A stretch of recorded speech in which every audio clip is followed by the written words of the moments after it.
Bab 68. Terjebak jadi istri simpanan.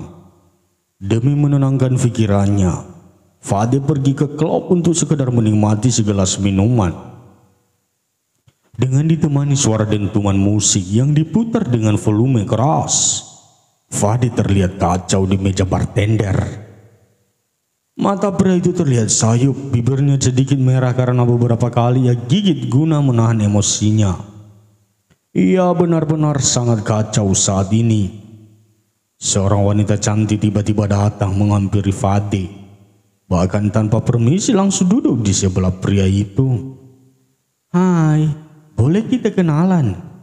tanya wanita itu dengan suara yang begitu lembut. Fade menoleh. Ia tidak membalas ucapan wanita berpakaian kurang bahan itu dan memilih untuk lanjut menikmati minumannya. Wanita itu tampak meringis karena ucapan tidak dibalas oleh pria tampan di sebelahnya ini. Ia yang tidak mudah menyerah lantas memegang bahu pria itu dan mengusapnya pelan. Sebagai wanita yang berpengalaman dalam menggoda pria, usapan tangannya berpindah ke dada bidang pria itu sebuah tujuan menggodanya. Fade mengeram kesal. Ia memegang tangan wanita itu yang ada di dadanya, lalu menghempaskannya begitu kasar sampai terkena meja bartender. "Oh, apa yang kau lakukan?" bagi wanita itu kesakitan.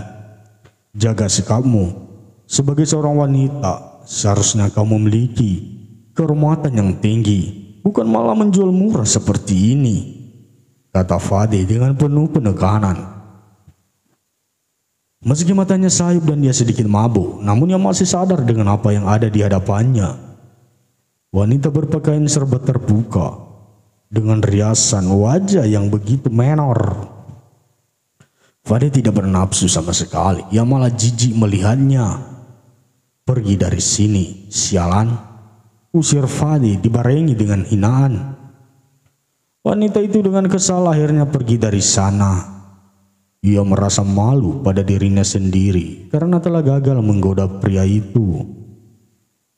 Sementara Fade, pria itu tetap di sana sambil menambah minuman miliknya. Mungkin sudah terhitung 3 gelas ia habiskan. Tanpa Fade sadari, sejak tadi ada yang memperhatikannya dengan senyuman dan kepala yang menggeleng beberapa kali. Pria yang kini sedang duduk bersama dua wanita di sisi kanan dan kirinya lantas bangkit.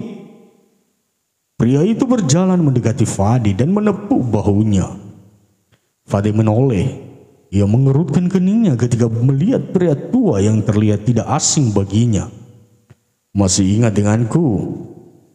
Pria yang kau pukuli karena kesalahpahaman?" tanya pria tua itu dengan tangan terbuka lebar. Fade ingat, pria tua ini adalah pria yang waktu ia pukuli habis-habisan setelah dirinya memergoki Firda ada bersamanya. Masih belum mau mempercayai gadis semalang itu. Tanya pria tua itu lagi dengan senyuman. Fade tidak menjawab. Ia menenggak segelas minuman itu hingga tandas. Wanita malang itu hanya dituduh. "Waktu itu aku menyewa Linda untuk menjadi pemuasku. Tapi dia mengatakan bahwa dirinya sakit dan akan digantikan oleh orang lain. Dan orang lain itu adalah kekasihmu," ucap pria tua itu masih terus berbicara. "Kekasihmu berusaha untuk menolak. Ia menangis dan memohon agar dilepaskan. Dan saat itulah aku sadar bahwa dia telah dijebak oleh Linda. Aku kasihan, makanya aku memberikan dia pakaian baru. Tapi kau malah lebih percaya pada wanita bayaran itu," tambah pria tua kemudian pergi sambil menggeleng-geleng kepala. Fade mengepalkan tangannya. Rasa panas di dadanya kian bertambah setelah mendengar cerita dari pria yang pernah ia pukuli waktu itu. Fade benar-benar tidak akan bisa memaafkan Linda. Ia harus memiliki bukti agar bisa memenjarakan wanita ular itu. Pikiran Fade kembali melayang ke segala perlakuannya terhadap Firda dulu. Kini ia tidak yakin jika mantan kekasihnya itu akan memaafkan dirinya, apalagi mau menerimanya. Apa Fade akan menyerah? Tentu saja tidak. Ia akan berusaha untuk mengambil hati gadisnya lagi dan memperbaiki hubungan mereka. Aku tahu aku salah dan aku akan menembus segala kesalahanku dengan memenuhi keinginanmu yang dulu. Fir, gumam Fadi. Fadi merogoh sagu jas miliknya. Ia mengeluarkan sebuah kotak berwarna merah yang di dalamnya berisi sebuah cincin. Andai saja malam itu Linda tidak menuduh Firda, pasti sekarang ini mereka telah hidup bahagia bersama anak-anak mereka. Ya, di malam anniversary hubungannya dengan Firda, Fadi berniat untuk membawa hubungan itu ke jenjang yang lebih serius. Ia sudah berniat untuk melamar Firda dan menikahinya ketika mereka telah lulus. Tapi apa? Semua hancur karena tuduhan yang dilontarkan Linda, dan dengan bodohnya ia mudah sekali percaya. Fadi benar-benar sangat malu, namun ia tidak bisa membiarkan Firda menjadi milik orang lain. Firda hanya miliknya. Aku yakin bisa kembali mendapatkan cintamu, Fir, gumam Fadi dengan yakin.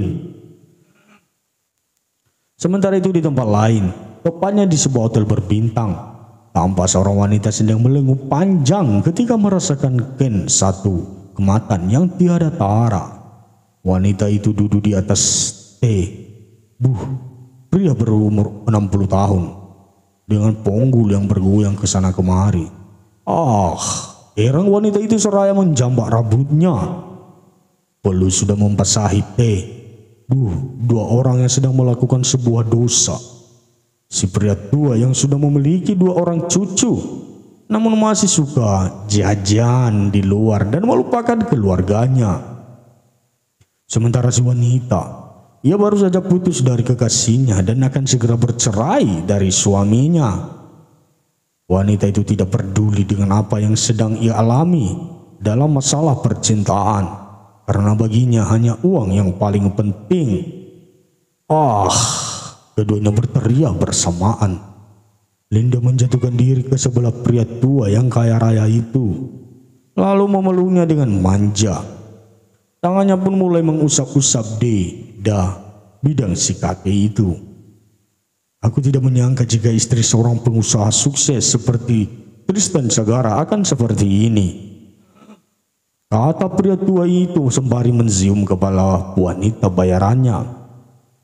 Ayolah om, jangan bahas siapapun saat ini, hanya berdua saja, balas Linda. Sungguh sangat malas membahas Tristan ataupun Fade, yang terpenting sekarang adalah uang. Pria tua itu bangkit dan mulai memakai pakaiannya.